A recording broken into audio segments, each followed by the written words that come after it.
morning, Anton. Keith Patrick. I'm the General Manager for TAM Airlines here in the UK and Ireland. Okay, thanks for joining us today, Keith.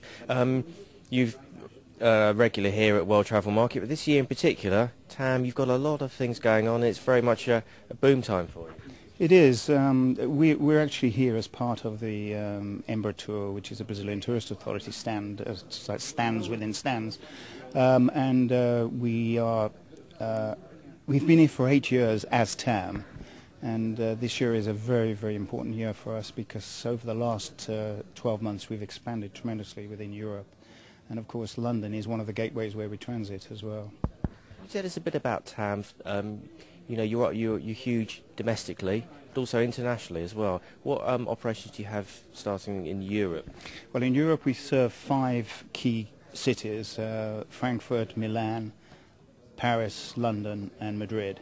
Of those, Paris has been going for actually 9 years now, but all the other stations, including London, have come online in the last 2 years because of the demand for Brazil. We use all the flights, so for instance if we're full out of London we'll send passengers to Paris, if we're full out of Paris we'll send passengers to Madrid, so we can always get passengers out from Europe direct to Brazil. And you're also very big within the continent, South America as well, so if you're flying over, say from Europe, then there's lots of connections to other South American countries. Yeah, all the flights from Europe are geared to land in Sao Paulo, our hub, in time for immediate, within an hour and a half, of international connections to Buenos Aires, Santiago de Chile, Peru and places like that. But also, more importantly as well, they're also geared to match our huge domestic network to major cities in Brazil like Manaus and Brasilia, where the government is based, Salvador, the northeast of Brazil. So we're very conscious of passengers that go to Brazil just don't only want to go to Sao Paulo and Rio. Yeah, without stating the obvious, Brazil is a huge country, and people often forget that there's very little in terms of infrastructure, in terms of getting trains around. And the great beauty of Brazil is its diversity. You do want to travel out of Rio and out of Sao Paulo. I think a lot of people don't realise that Brazil is actually bigger than the USA if you take Alaska out of it. And we have domestic flights that are equal to flights from here to New York. So the infrastructure in Brazil doesn't lend itself for long travel other than by air. There's no railway networks, there's no road networks of any quality that doesn't mean long times on the road travelling to and from the various cities. We serve over 40 key cities in Brazil domestically with modern aircraft. Now, your role serving the domestic market in Brazil is going to be very important. You are the official carrier for the World Cup. Well, if the World Cup is appointed to Brazil, I'm sure we will be appointed the official carrier, whereby the legal bodies and the government bodies that are holding it in Brazil will require some of the matches to be played around Brazil, and therefore we would become the only carrier domestically be able to carry them.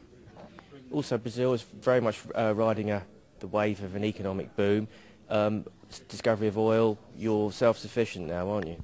Yes, self-sufficient. The only problem is the oil is too rich to turn into fuel, so it's actually oil that we're getting out to export from Brazil, which is very good because oil brings in other commodities to Brazil. The situation regarding the stability of the currency, the inflation rate now is well under control. The currency for the last 2 years has been around 4 reais per pound, and it creates value for money. So yeah, we're very confident that Brazil now is very stable, and as I mentioned to you, sort of off camera, we have the first Brazilians in the United Nations peacekeeping force, which is another acceptance internationally that Brazil's a very serious country. Now, on a macroeconomic level, earlier in the year, record prices hitting the whole of aviation with fuel. How does TAM cope with that, and how are things now going forward?